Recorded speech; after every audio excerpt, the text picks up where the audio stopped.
Hello, everyone. Thank you very much for being here today. We are so happy to have Jack Malpass. Sorry, I screwed that up. My apologies. From New Generation IRA Company. And what we love about Jack is his background. He's got this amazing background of being in sales for 20 years, working for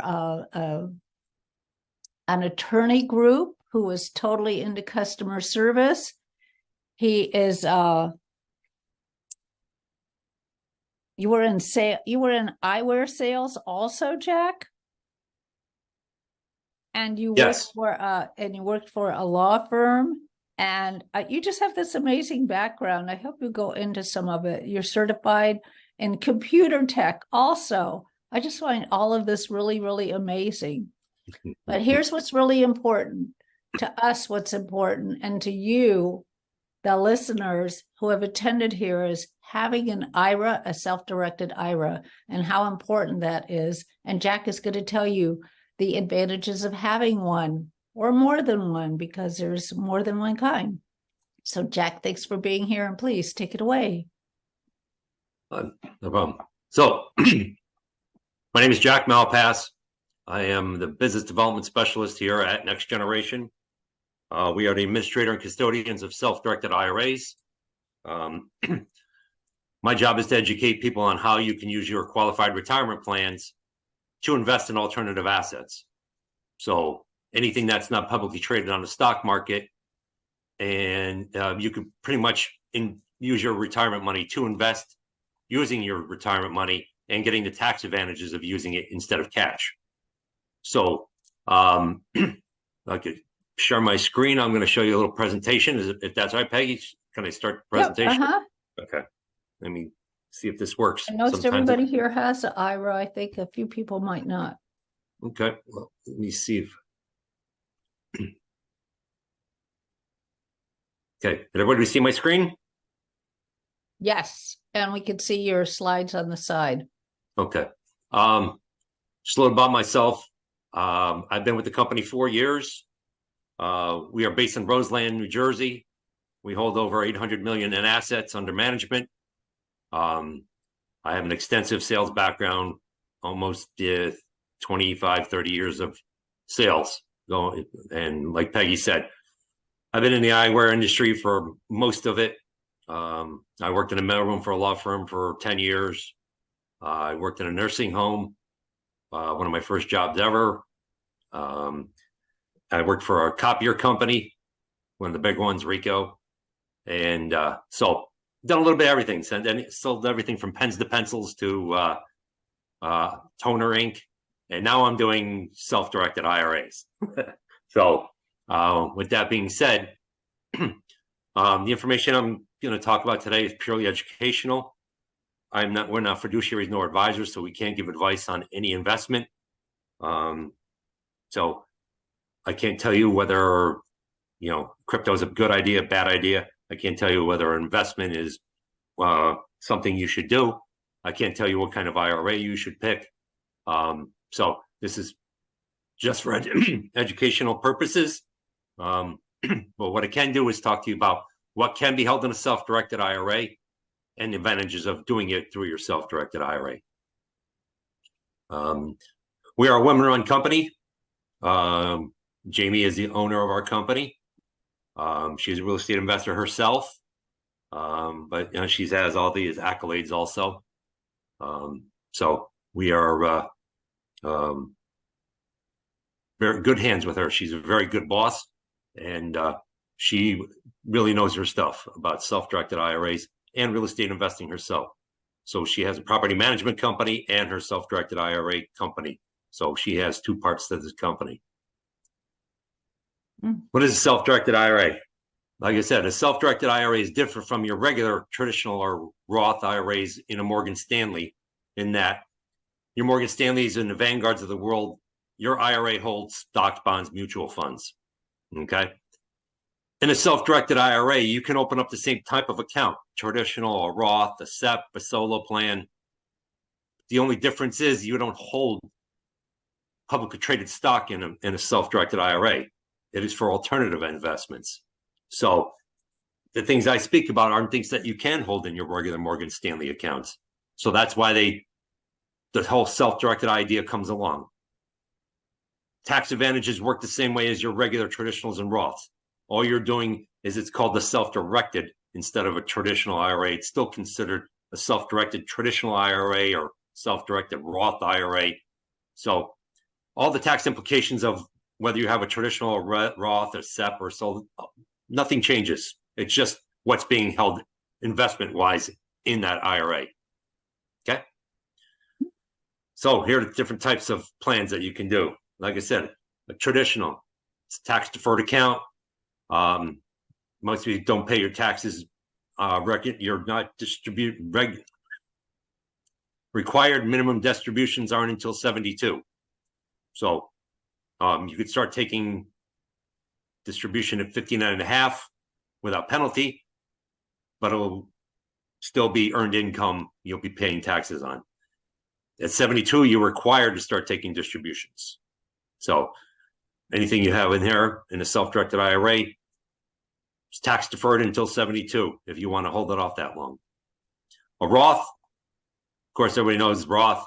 As long as you hold it for 5 years and you're over 59.5, anything you make above your initial investment is tax-free. There is no distribution on a Roth.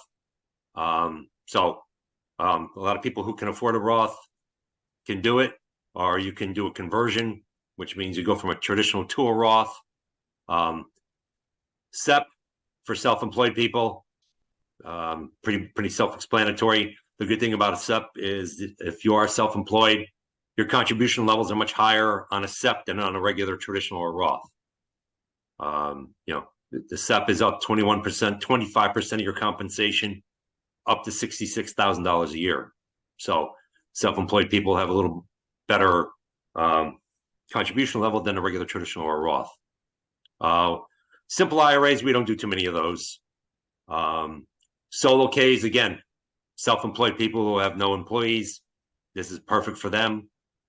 Covered Ls, you have kids, we do covered Ls. They can open the accounts. You can use the money in the accounts to help invest for the kids. All the money goes back into their child's education or their covered L, and that money that's being made goes back into that covered L, and that could be used has to be used for education. So it pays for their rent or tuition, books. So it's a good way to start building up some kind of equity for your kids in educational ESA. Same thing for health savings. Same thing. You can open SHA and use that money to invest capital gains back into the HSA, and it can be used for medical expenses. So these are just some of the plans that you can use to invest in alternative assets. Okay. Mm-hmm. Where'd I go?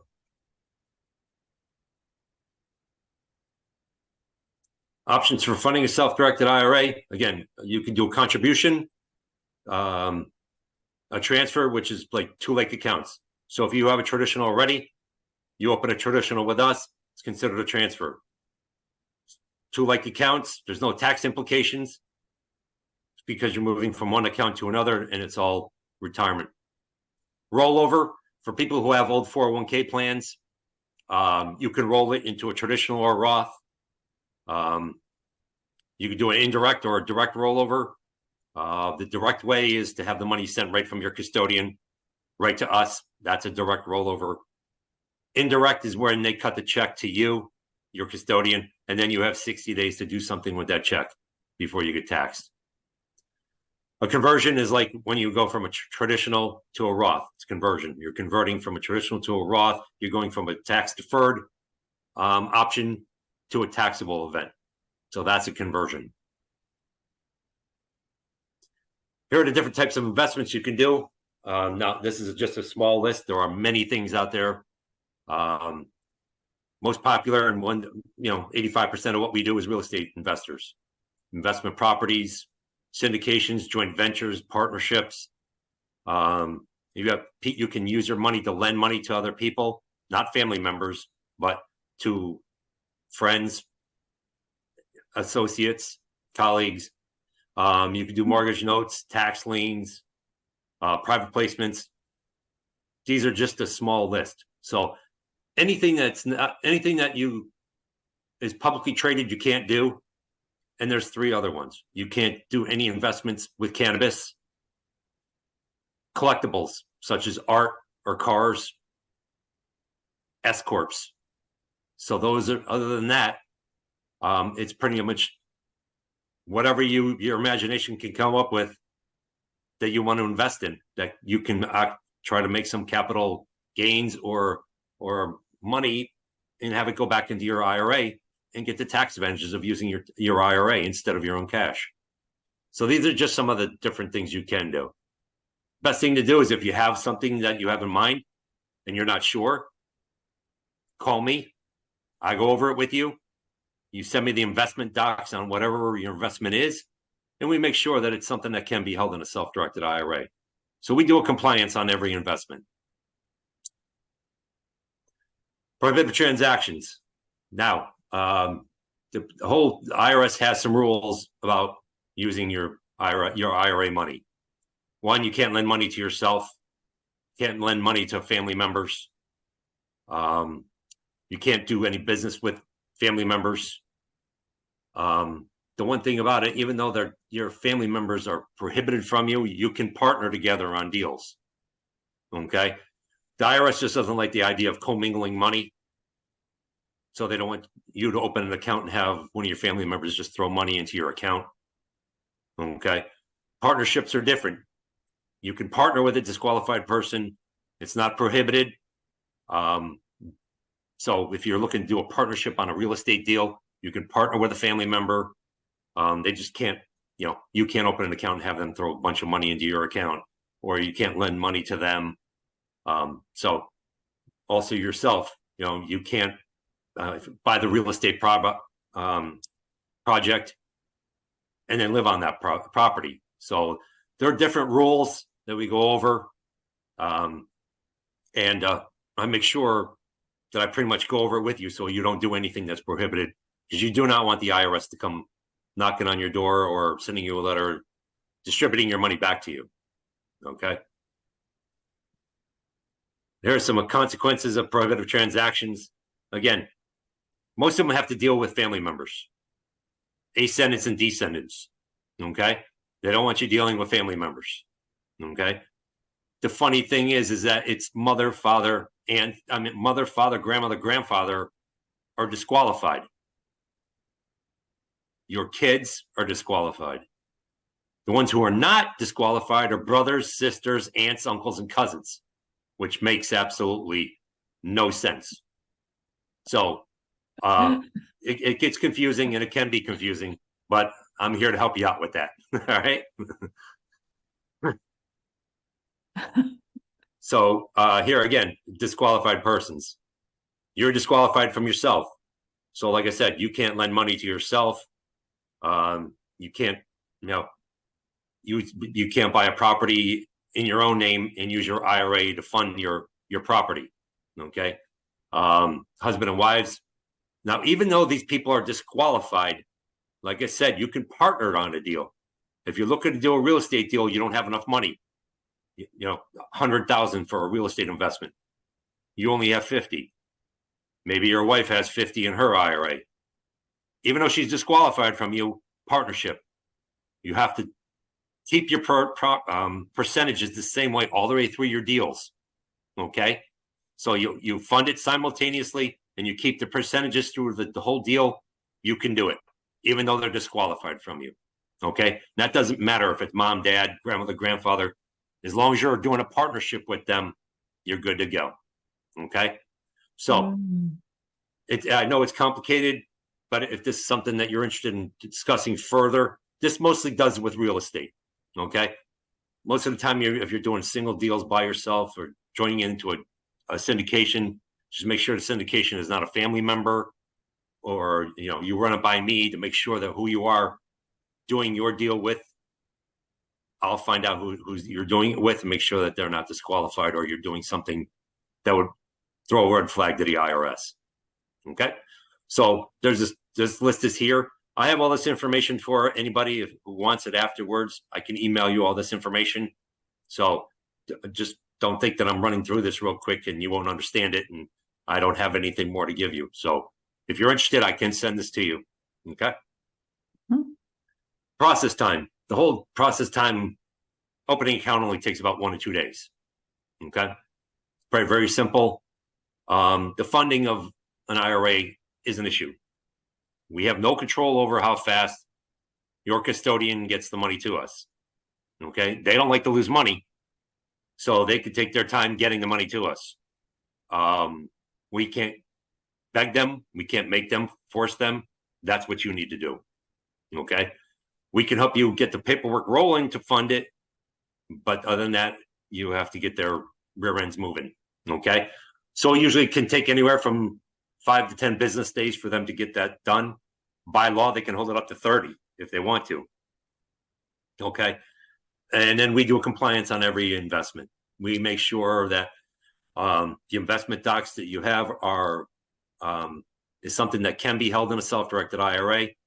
The whole timeline is about 4 to 5 weeks to get your account open, funded, and make the investment for you and do the compliance. So that's pretty much how it works.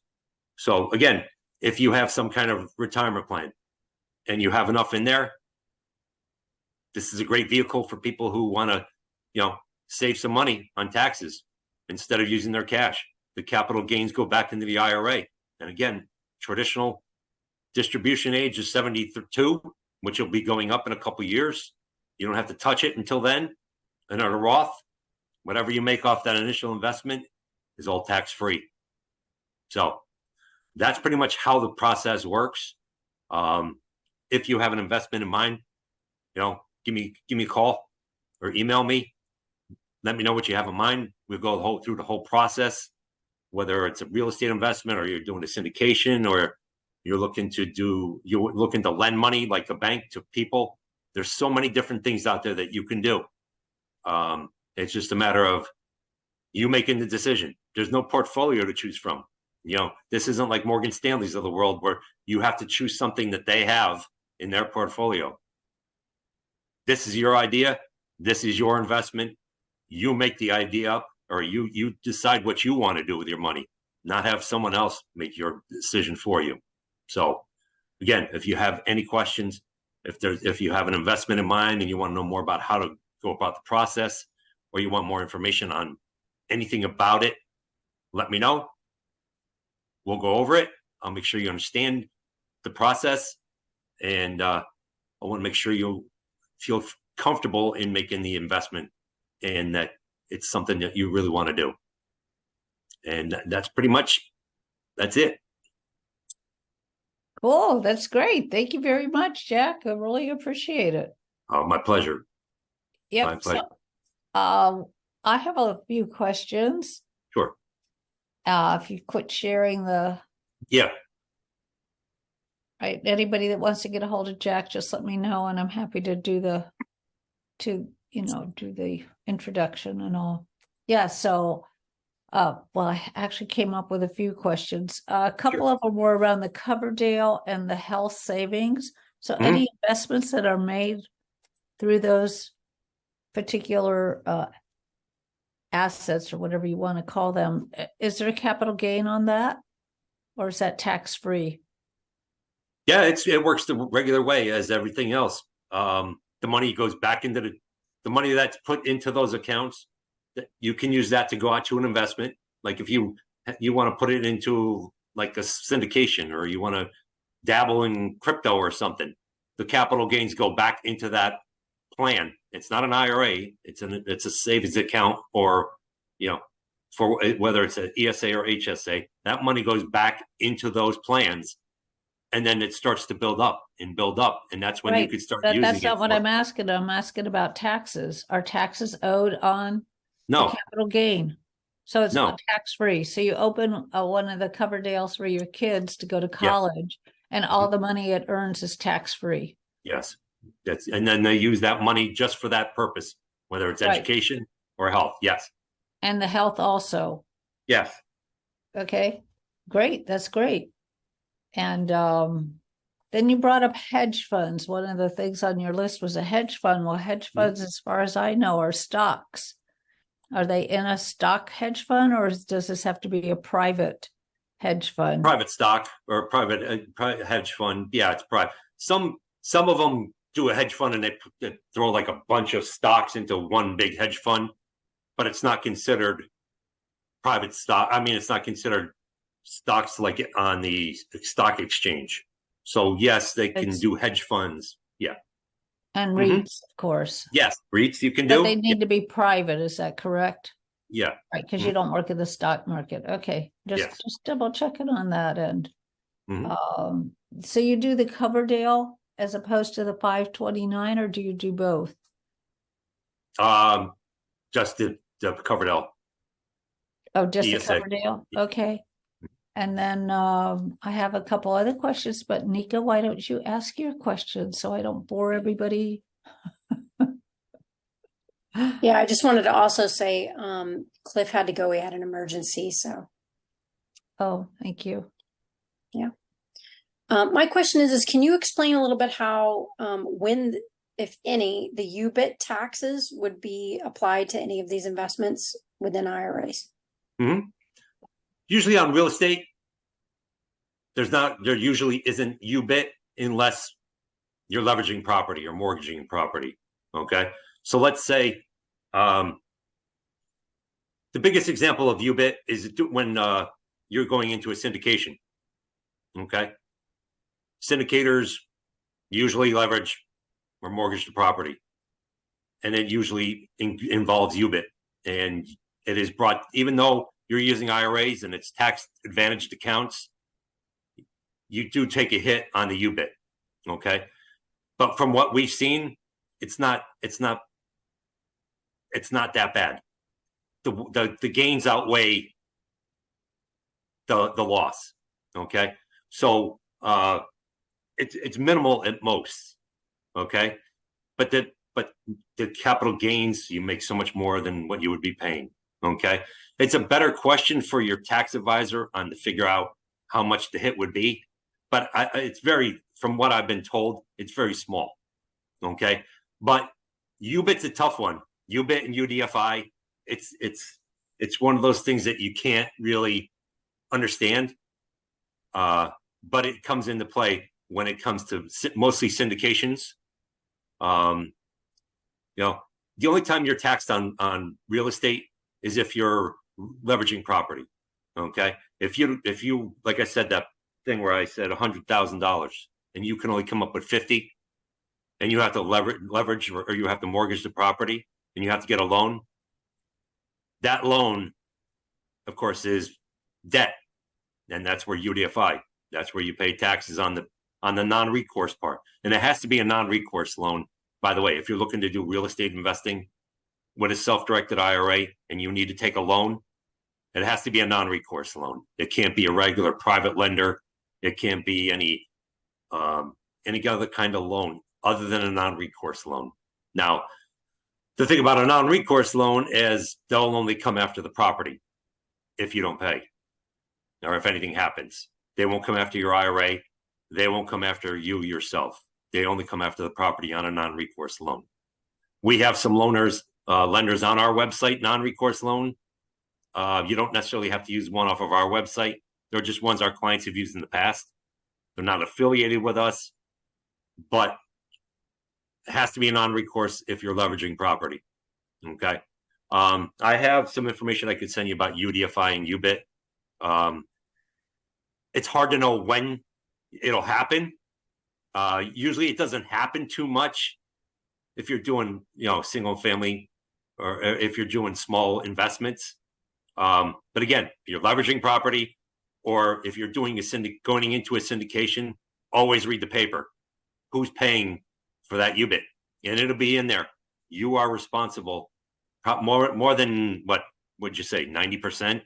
I don't know if anybody's ever done syndication in there before, but it's usually, Yeah, it's It's usually brought mostly down, what Peggy has, so. That's why I it's Yeah. usually brought it up. brought down to the client. But again, I don't know that for a fact that every deal is like that, but I've heard that's when UBIT really, most of my questions I get are UBIT when they're doing syndications. And I'm like, Yep. check the paperwork. That's all I can tell you.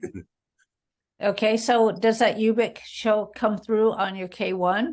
Isn't that what your K1's for? To show all your income and expenses and offsets? I would think so. I'm not in the transactions department, so I don't know personally how it works. I just know that it is brought down to the client or to the investors themselves. So Okay. And Anything I else? have another question. Yes. Yeah. So what is the difference between a Coverdell and a 529? I mean, they're both for education, but can you explain the details? I don't know. I'm not sure what the 529 is. Oh. Yes. Coverdell one is the only one that I really deal with. Oh, okay. The 529 pays capital 29. gains. Oh, okay. Thanks, Peg. 529 is a college. Yeah. Oh, is that why you asked that question when they covered it? I thought none of it. I mean, the 529, you have to pay capital gains because wouldn't that also be in the tax defer? Yeah. It's a It should be, but I don't know why it isn't. Yeah. I Doesn't don't make know. any sense to me. Yeah, 529 is a tax advantage savings plan. Yes. Yeah, that's what. Is it? Yes. Yeah. Okay. I Yes. thought when they took it out, they had to start paying taxes on it. So I'll have to relook at that.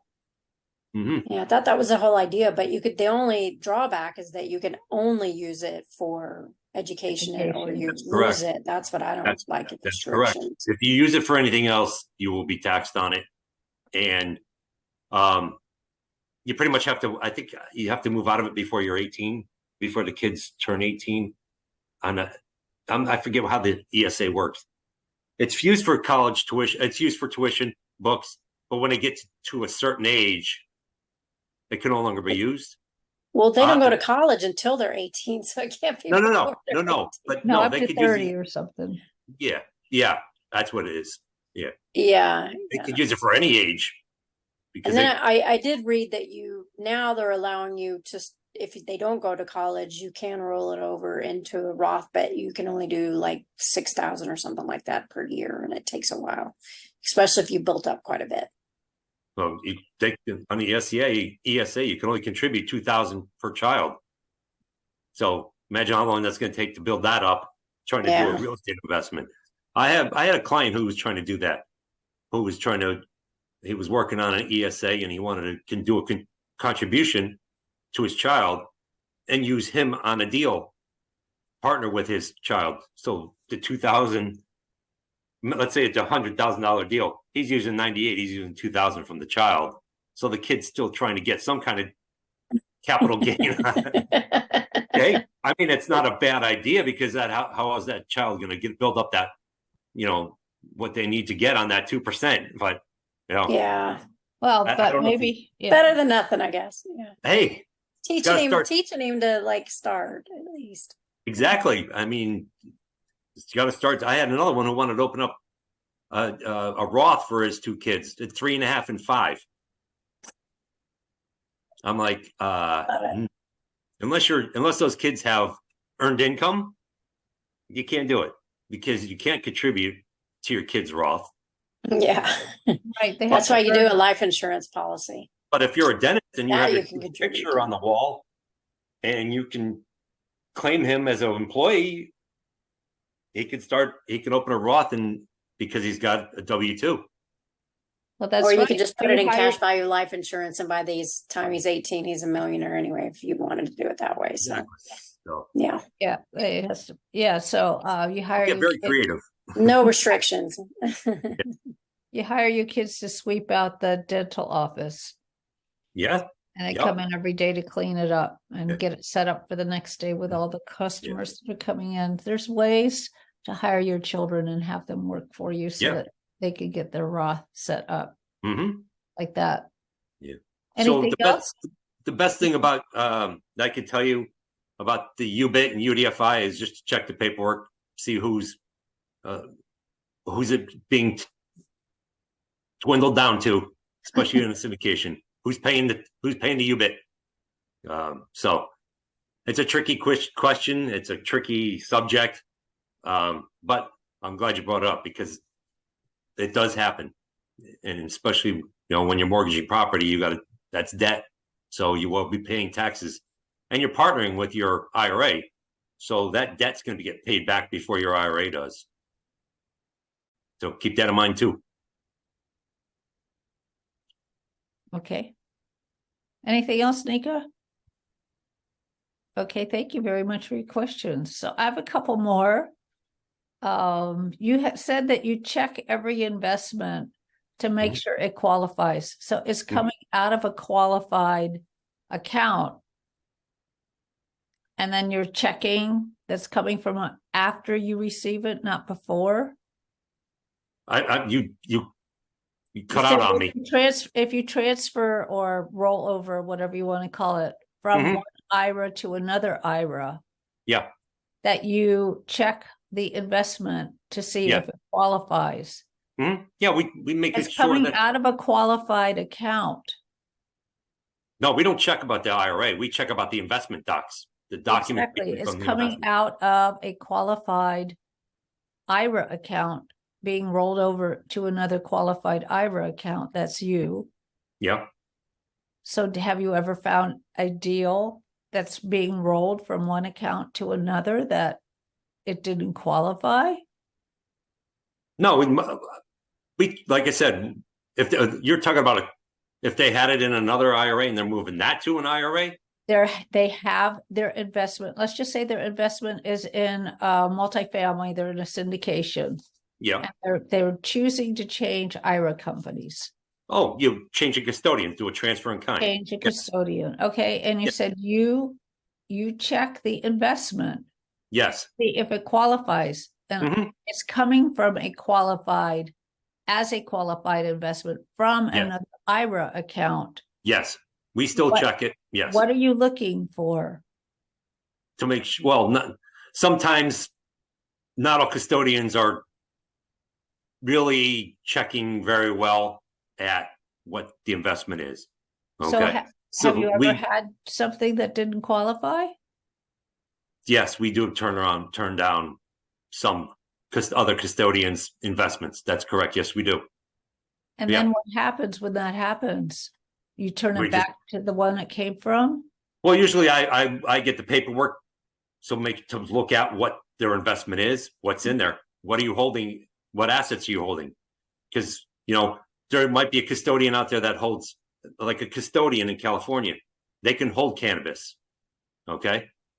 They're not regulated like we are. Our charter is held in South Dakota, and it's still considered a Class 1 narcotic. Okay. Some custodians out in California can hold cannabis. So that's why we look at a compliance on every investment. What are you holding? How many assets are you holding? And then we make sure that it is something that we can move over to us. Okay. So you're seeing if it qualifies for you to take it as a custodian. Yes. That's great. And then I'm just curious as to how you disseminate information to your customers. How do they find what's available out in the world through your company? In other words, how do you market to them so they'll invest in people's deals? Most of the time, I do events. We don't refer anybody because we're not fiduciaries nor advisors. So we don't refer anybody. Most of our clients come from referrals, wealth managers, CPAs, all kinds of different people who know somebody who has a client that wants to get out of the stock market. So we get all kinds of people calling me saying, I have a client. So anywhere from anybody, we would take referrals. But most of the clients come from, like I said, wealth managers, accountants, CPAs, who else? Those are pretty much most of what we get comes from, and then doing shows like this, real estate investor shows, is where most of our work comes from. So I do a lot of traveling. I do a lot of speaking spots, and that's pretty much where my clientele comes from. And you said you do events. What do your events look like? I do the Bigger Pockets event, the big real estate shows. I do Triple Play in Atlantic City. Some of the money shows I've done in the past. Private lender shows, wealth management shows. So Right. if it fits our criteria, and I can either have a speaking spot or set up a booth, as long as it fits what I can network about, that's pretty much how I can go. I do that show. Yeah, so you do a show to look for more customers. You don't actually do an event where, like, our group comes on to your Zoom where all no. We used to. Yes, we used to do our own networking shows, but because we're East Coast, we try to figure out the time zones for everybody to see which one fits, and we just couldn't come up with the right time, and we weren't getting a good turnout for our event. And now our networking department is outsourced. I mean, our marketing department. So one of the reasons I mostly go on other people's podcasts or web networking events, because we're trying to get our new marketing team together to start doing it again. But until then, I usually just co-host onto it on other people's webinars. So okay, we're working on it. All right, super. Mhm. Does anyone else have any other questions for Jack? And our other Jack left. I guess he couldn't take it that we had two Jacks on at the same time. So anyway. Jack. Oh, Yeah. good, Tina. Question. So my question is in regard to, if you're an investor and you're using your funds from your self-directed IRA to invest in real estate. Mhm. Are you doing it in your personal name, or can you do it in a company name? How do you do that? Your IRA owns that property. You don't own it. Your IRA owns it. So you would open the account first. Even the closing costs, anything, even nothing is signed in your own name if you're going to use a self-directed IRA. Okay. It has to be in the name of the IRA. That's what keeps it tax advantaged. Okay. If you're going to do it in an LLC, it has to be set up by a specialized attorney called an ERISA attorney. Okay. We have some on our website. It's spelled ERISA, ERISA. They specialize in setting up LLCs for self-directed IRAs. Okay. So the property is going to either be in the name of the LLC or the name of your IRA. Or if you're partnering with someone else, two different IRAs. But everything is signed in your IRA's or your LLC's name, nothing in your own name. Okay. These properties have to be new properties, new investments. Can't be something you already own. It can't be an LLC you already own unless it's in a self-directed IRA company. Like Peggy said before, if you have an LLC and another IRA company custodian and you want to switch to me, you can do that. We can move that LLC for you. Okay. You just have to re-register the LLC. Okay. But new investments, new LLCs, it has to be a specialized attorney called an ERISA to set it up for you. Okay. So nothing in your own. Sorry. Okay. And how soon once you set up your account, you have to wait 5 years before you touch it, or no, you have access to the money? No, either plan, the traditional Roth, any qualified retirement plan, once you're 59 and a half, you can take it out without penalty, but you will be taxed on the amount you take out, because that's on the traditional. Because you are after 59 and a half, you're no longer penalized, Right. but it becomes earned income for the money you take out. Okay. On a traditional, you're required to take it out at 72. That's when your accountant or your financial advisor will call you up and say, hey, Tina, you got to take this amount of money out every year now going forward. Okay. A Roth is if you hold it for 5 years, it doesn't matter if you've already held it going forward, 5 years, over 59.5, there's no penalty. There's no taxes. That's a Roth. Okay, thank you. Okay. So Okay. that doesn't start at the time you open an account with me. If you had your Roth for 5 years already, the clock is already gone by. So you could keep rolling until 59.5 and it's all free. Thank you. Marcy. Yeah, I was just curious, Jack, about how long have you been with this company? And what else has been your experience in this related field? I've been in the business for 4 years. Okay. When I started, I knew nothing about this. I can't even do my own 401k. Because I just sit there and I don't look at it because I'm afraid to look at it. Yeah. But I wish I would have known this a long time ago. I would have probably invested. Okay. What I would have invested in, I don't know. Okay. But you know, back when I first started, crypto was not a thing, you know, so that wasn't something I was going to do. I may have used my money to lend money because, you know, it's very popular to lend money. And you're using your retirement money to lend money to someone.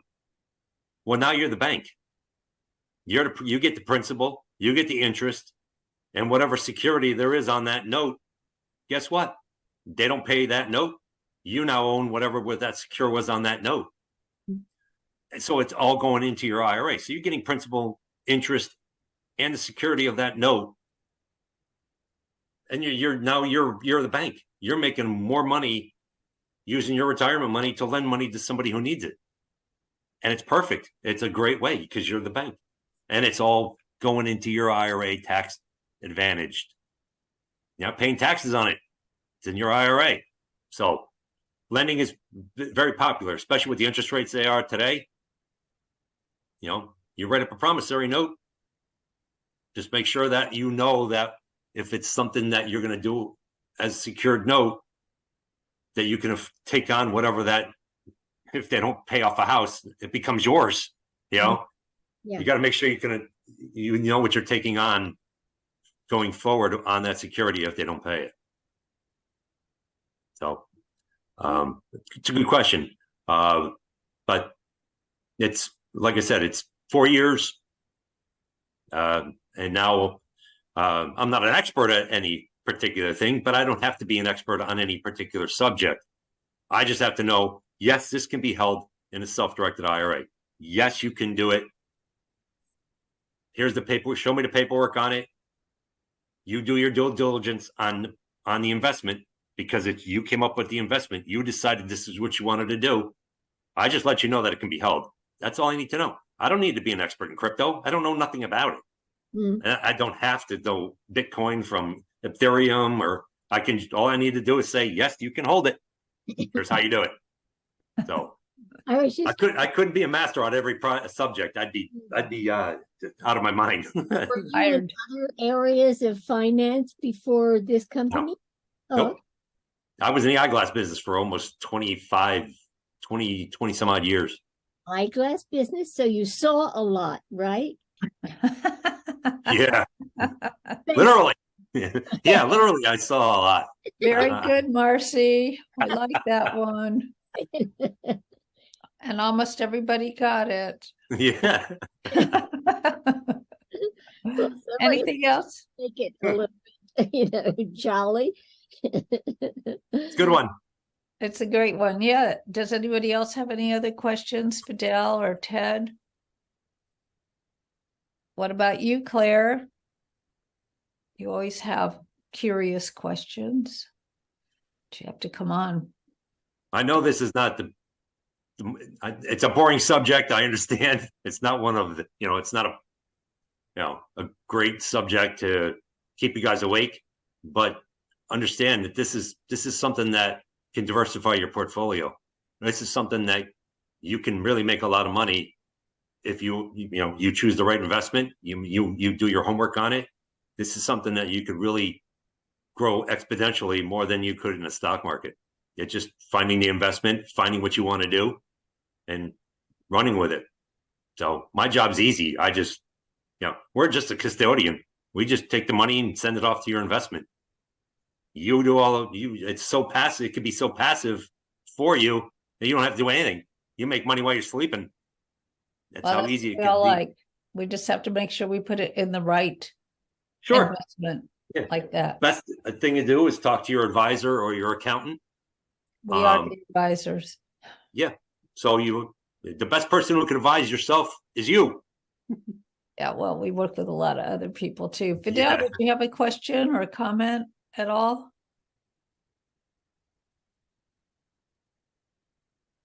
No, hi, Peggy. No, I'm fine. I mean, I know exactly what he's talking about. So I have two self-direct IRAs working for me right now. So Okay. yeah, Oh, great. That's thank you. terrific. Yeah. Okay. When it comes down to custodians, it pretty much comes down to customer service and fees. Are you happy with them? Are they educated? Are they helping you? Are they there for you when you need them? And how much are you paying? Are they charging you what you feel comfortable with?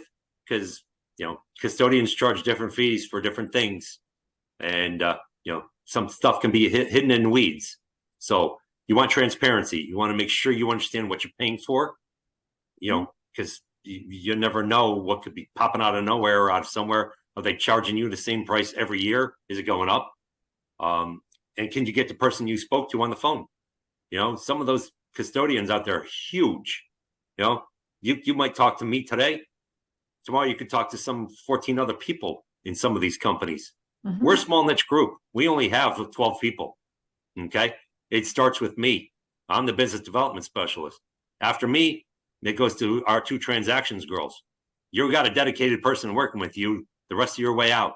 They help you with your funding. They help you with your investment. You have any questions, you know who you're speaking to. You don't have to guess who your person is, who you're talking to, or if they know what you're about, what you're doing.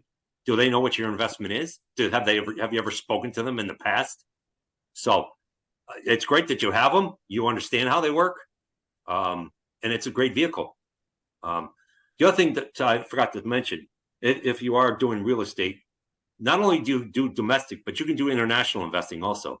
This isn't just for United States. You can go on vacation in Jamaica or the Bahamas and you find an investment over there, you can do international investing also. So keep that in mind. It's just not limited. And even if I'm a custodian on the East Coast, that doesn't mean I don't have clients on the West Coast. I can do any investment anywhere in the United States. So it doesn't matter if you're located in New Hampshire or California or Arizona. Just because I'm located in New Jersey does not mean anything. Most custodians don't even handle their own state sometimes. So just keep an eye on that. Thank you. No, my pleasure. John, anything before we go? Okay, great. Well, Jack, we thank you so very much for being here. My and pleasure. doing your presentation. And if anybody wants to get a hold of you, they'll either get to you directly or we'll do an introduction. So thank you appreciate so much for coming.